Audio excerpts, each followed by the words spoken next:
Welcome to another edition of Politics and Right. My name is Egberto Willies. As you guys know, I talk a whole lot about healthcare and how deficient our healthcare system is. I have a daughter who's had 2 strokes, and we have to go through machinations for her healthcare. Luckily, because she is very disabled, she was able to qualify for Medicaid, but most people in Texas, because we refuse to accept the Medicaid expansion to the Affordable Care Act, were unable to get Medicaid, even as they absolutely need the care. Our politicians in Austin, in effect, claim to be moral patrols, moral police, but yet they're allowing many of the citizens in their state, in the state of Texas, to die, be maimed, or be hurt because from an ideological standpoint, they refuse to accept the Medicaid expansion to the Affordable Care Act, which we are all paying for already. It's paid for, but we don't accept it. That for the 10% that Texas would pay for it, they rather see their patients, their citizens die. Today, I'm honored to have Arturo Dominguez, who's a journalist, who's had strokes himself, and who is under the boot of this horrendous healthcare system that we have in the United States, but specifically Texas. Arturo, thank you so kindly for being here on Politics Done Right to discuss your situation. Arturo, tell us a little bit about yourself, first of all. Well, I'm a former government contractor. I did a lot of work for Homeland Security and particularly FEMA, mostly FEMA. And in 2014, I had a stroke. Basically put me out of business. Within a year, we were bankrupt, lost our house, lost all of our vehicles, but the one that was paid off, which was stolen last year, by the way. Oh, boy. And so anyway, since then I've been, basically homeless. I live with family, got my grandkids running around and don't have health insurance, Let me back up there. You said you don't have health insurance. The reality is, outside of any governmental system, nobody will even give you a health insurance because of the condition, right? Right. There's that. And then, because in Texas, they haven't done Medicaid expansion because, Republicans are so smart. There's a lot of people in this state that fall into a gray area. Mm-hmm. And a lot of people don't know this, but to qualify for, the Affordable Care Act, Obamacare, you actually have to make some kind of money, and you have to be just above the poverty line. Let me stop you there because a lot of people don't understand that. Let me tell you how Obamacare is paid for if you get onto Obamacare in a state that doesn't have the Medicaid expansion to the Affordable Care Act. What you are doing is using your own taxes that you would normally have paid into Obamacare, into the government. They're simply saying, we are going to use your tax dollars to pay the premiums for your health care. So they make you believe like it's a big subsidy, but in effect, it is your taxes being used to pay the premium. And there are reasons why they do that. None of it honorable, but I just wanted to let you know that people that are on Obamacare, even though they may be paying $10 a month or $20 a month, most of that premium is coming from the taxes that is shifted from general taxes to pay for the premium. Thank you. Right. And the other side of that gray area is in Texas, if you make more than $300 a month, you don't qualify for Medicaid, especially without children. If, all my kids are grown, they're in their 20s. So having children is a qualifier to get Medicaid if you're disabled. And since all my kids are grown, I don't qualify. On the same note, I've tried applying for disability. I've had issues with that over the last 10 years and haven't been able to get disability. If I did, then I would qualify for Medicare. So I'm in this particular situation where I have to pay cash for everything, doctor's visits, prescriptions, and things like that. And as far as prescriptions go, I'm lucky that I have really good pharmacists who, helps me find the cheapest way to get all my stuff. And you had a story that I think is worth talking about, because when I heard this story, it was like, my God, this is America. Tell us a little bit about going to your doctor and the medication, et cetera. So a few weeks ago, I ran out of blood pressure medications and I couldn't afford to go to the doctor. My doctor had me set up where I was going once a month. Told him I couldn't afford that. He shifted me to once every 3 months. I told him I couldn't afford that. And I ran out of medication. And being a stroke survivor, my blood pressure medication is critical to keep me alive. Essentially, I take 3 different blood pressure medications. I went 3 weeks without those. My blood pressure was extremely high. And no matter what I did, trying to talk to my doctor, begging and pleading with him to at least give me a partial refill till I can raise the money to go to the doctor, he wouldn't. He kept saying it's protocol, that he checks on me, all these things, despite me, when I go visit him, basically just checks my blood pressure. He doesn't do blood work, doesn't do urinalysis or none of that stuff. So, so wait, you have high blood pressure and he doesn't do a urinalysis. Right. Amazing. Or blood work. Or right. blood work. That's amazing. Right. So I turned to my pharmacist, which I brag on HEB as much as I can, because as an institution, a grocery store, they're legendary in Texas. Went to my pharmacist at HEB and she gave me enough prescriptions to get me through to my next doctor's appointment for free. Mm-hmm. So, she, out of the 3, she gave me the ones that both her and I felt were the most important. And I credit her for keeping me alive till my doctor's visit yesterday. And I got my refills on my blood pressure medication this morning. So I'm starting to feel like I'm stabilizing a little bit, starting to feel a little bit more normal again. Chest pains are going away.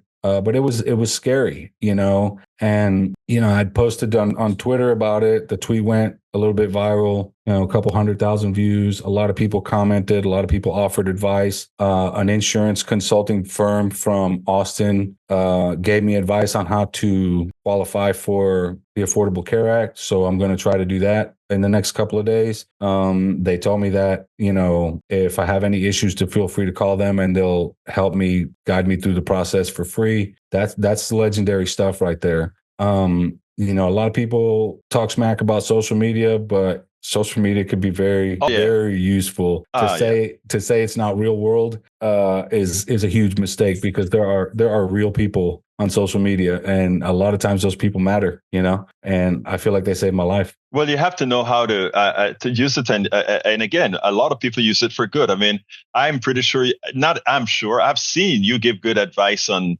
social media. There are a lot of people giving good advice on social media. You just have to know how to take it. Now, your thoughts about the healthcare. I understand that you attempted to get Medicaid and they just simply turned you down. Right. And essentially what the woman on the phone told me was that if I had children, qualifying children, I could have gotten it. But in the state of Texas, and because I do have somewhat of an income, more than $300 a month, I can't qualify. And that's that gray area, that I was talking about earlier with the Affordable Care Act. You either have to make, a little bit over, like 150% over something, the poverty line, or, under the $300 to get Medicaid. So there's this gray area where, if you don't qualify for anything, you're paying cash, and there are no discounts when you're paying cash. You don't have anybody to advocate for you. You have yourself. And, based on the story I just told you, we see how far that gets you. I tried to advocate for myself with my doctor, didn't work. With my pharmacist, it did. Put me at a huge risk.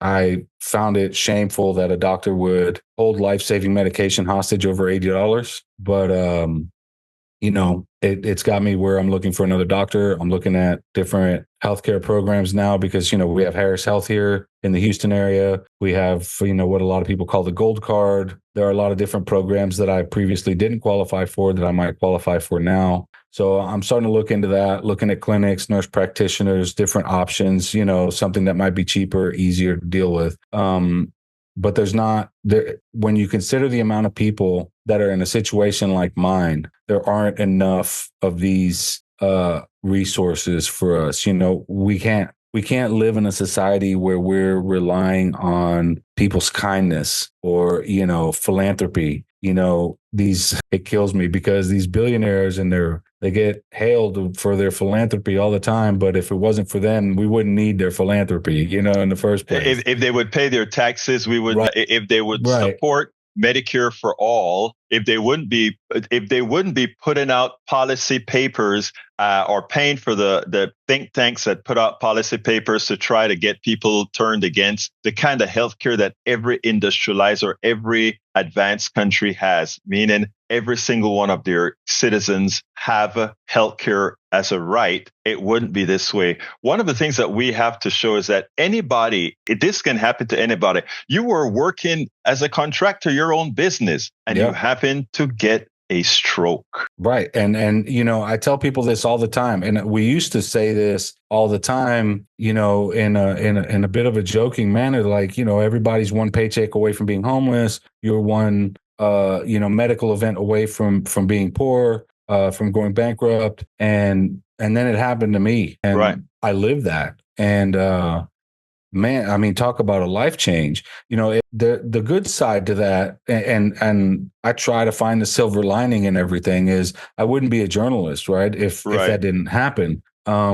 So there's a bit of a turning point there. I re-educated myself. I tried to shift to something that I could maybe earn a living from. The problem with that is that no matter how many jobs I've applied for, my disability restricts me from getting those jobs. And no company's going to openly admit that, right? They can deny you employment for a million reasons in Texas. Right. It's a right to work state. But I know exactly why they're denying me. And that's because, I'm limited in the amount of hours I can work, availability, my own obligations. I have to go to the doctors constantly. I do my own physical therapy. I can only sit in a chair for so long before I have to get up, move around, lay down, something, because I have a lot of health issues from being a contractor.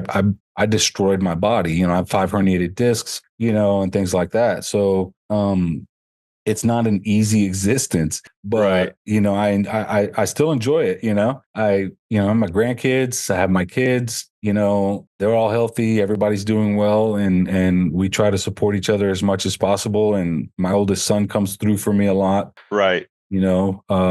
So yeah, I mean, we have a pretty good sense of community, and that really does help. It's good to have the sense of community, but it's also, it's important that what we have is for a government that really serves we, the people. Right. And that is something that we don't have. So, Arturo, I wanted to get your story in, because what I do is I try to get a lot of real stories of people who've gone through their own health experiences in America.